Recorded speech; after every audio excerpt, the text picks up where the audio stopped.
What's up guys, I'm Andy from 1A Auto. In this video, I'm going to show you how to replace the glove box on this 2015 Chevy Silverado.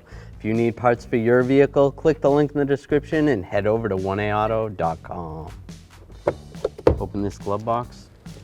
I'm going to take a T15 and there's a screw here, and there's two underneath here.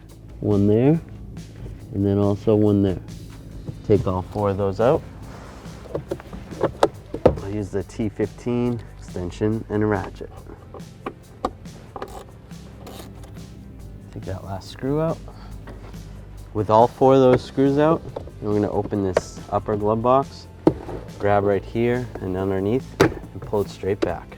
There's some clips that hold it in, there and there.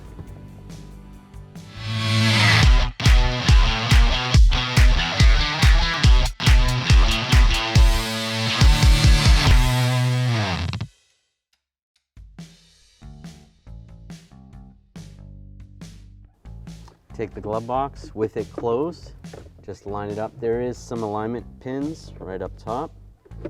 Get those in position, lock it in place.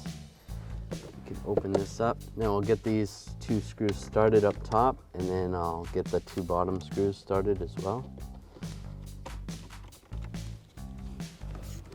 Take the T15 extension and a ratchet, and we'll tighten these up. Just snug. It is plastic, so. All right, snug that last one up, and we can close that up. Thanks for watching. Visit 1aauto.com for quality auto parts shipped to your door, the place for DIY auto repair. And if you enjoyed this video, please click the subscribe button.